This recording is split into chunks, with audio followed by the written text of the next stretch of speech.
नवरात्रोत्सवाचा आज 6वा दिवस. यानिमित्त इचलकरंजीतील श्री रेणुका मातेची पुत्र कामेष्टी यज्ञाच्या अग्नीतून जन्म झालेल्या रूपात तर श्री अंबाबाईची बैलगाडी हाकणाऱ्या जगदंब रूपात पूजा बांधण्यात आली होती. आज नवरात्र उत्सवाच्या 6व्या माळेला रेणुका मंदिर इचलकरंजी येथे पुत्र कामेष्टी यज्ञातून रेणुका देवीची उत्पत्ती ही पूजा बांधण्यात आलेली आहे.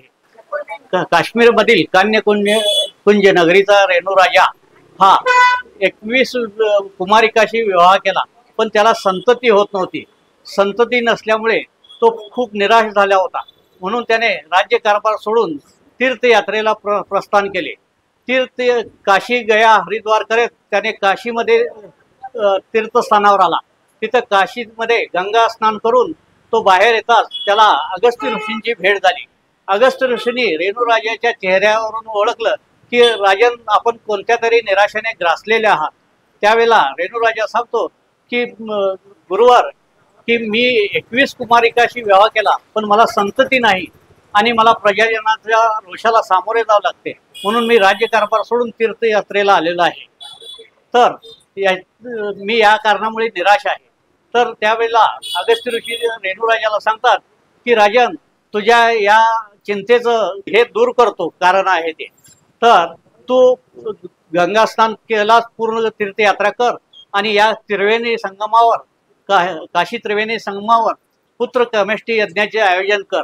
ते माझ्या आधिपत्याखाली मी पूर्ण करेन आणि त्या यज्ञामधून जी कन्या उद्भवेल ती कन्या तुझी असेल आणि ती सर्व जनमानसामध्ये लोकप्रिय असेल. अशा प्रकारची ही पूजा बांधण्यात आली आणि या यज्ञामधून साक्षात आदिमाया रेणुका ही उत्पन्न झाली. तिचा जन्म ह्या अग्निकुंडातून झालेला आहे. अशा प्रकारची ही पूजा बांधण्यात आलेली. श्री सद्गुरुनाथ महाराज की जय. आज नवरात्रातला 6वा दिवस आहे. भारत हा कृषी प्रधान देश आहे. सकल मानवतेला जगण्यासाठी धनधान्याची कमतरता भासू नये यासाठी श्री अंबा माता शेतकरी रूपात बैलजोडी हाकण्याचे कर्तव्य पार पाडत आहे.